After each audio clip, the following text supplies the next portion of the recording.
नमस्कार दोस्तों। आज आपके सामने the Buddhas wife the path of awakening together, Janet सरे और सैमुअल शेफ द्वारा पुस्तक लिखित के नए अध्याय के साथ उपस्थित हूँ। आइए दोस्तों, इसको बड़े ध्यान से सुनते हैं। यशोधरा की कहानी, अध्याय 28वां। प्रजापति बुद्ध की शिक्षाओं के प्रति समर्पित होकर उनके अधीन फली फूली।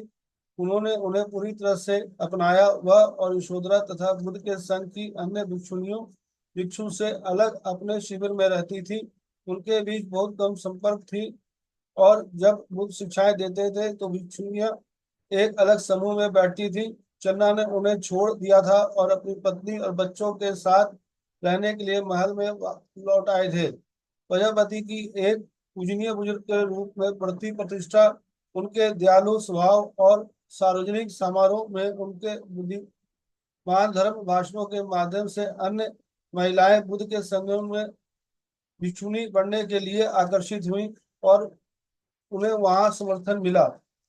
इनमें से कई महिलाएं आशा की स्थिति में समुदाय में शामिल हुई, क्योंकि उनके पास जाने के लिए और कोई जगह नहीं थी।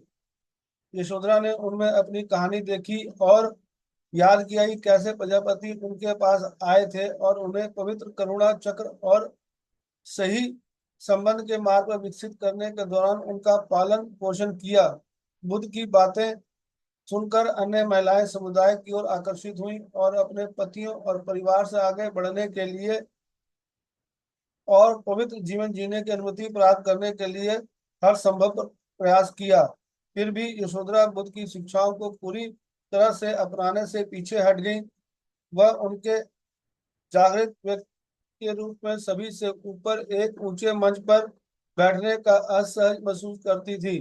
इस तरह से उन्होंने अपनी शिक्षाएं दी, ना कि महिलाओं की तरह जागृत हम में से एक रूप में जमीन पर बैठकर। बुद्ध की शिक्षाओं के अलावा यशोधरा और प्रजापति दोनों अन्य महिलाओं के साथ अभी भी अपने घेरे में बैठी थी। वह उनके अपने संग अभ्यास का हृदय था और नई महिलाओं को शामिल करने का एक तरीका था। महल की महिलाओं को इस मार्ग पर आने वाले परिपक्व क्षणों और उन प्रथाओं से बचाया गया था और उनका पालन पोषण किया गया था।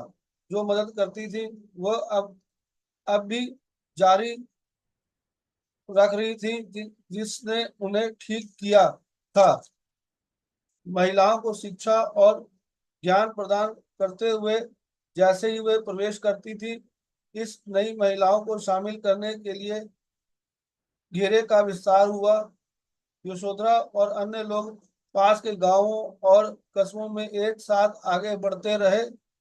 यशोधरा देने पर आमदा थी।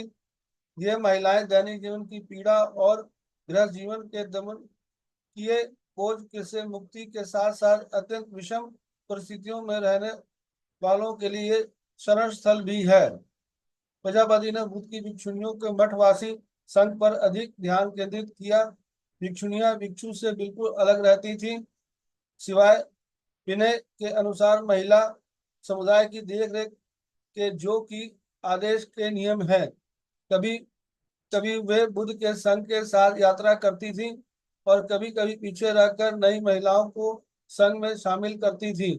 कुछ समय तक यशोधरा अपने बेटे को देखती रही। कम से कम उसे भिक्षुओं के शिविर से बाहर निकलते हुए और वापस आते हुए देखती रही। अपने पिता बुद्ध और अन्य बुद्ध भिक्षुओं के प्रति उसके बढ़ते हुए प्रेम को महसूस करते हुए उसने देखा कि उससे और अधिक दूर होता जा रहा है। हर बार जब उसे देखती थी तो उसके में फिर से वह पीड़ादायक उदासी उभर आती। दोस्तों, ये अध्याय यहीं तक।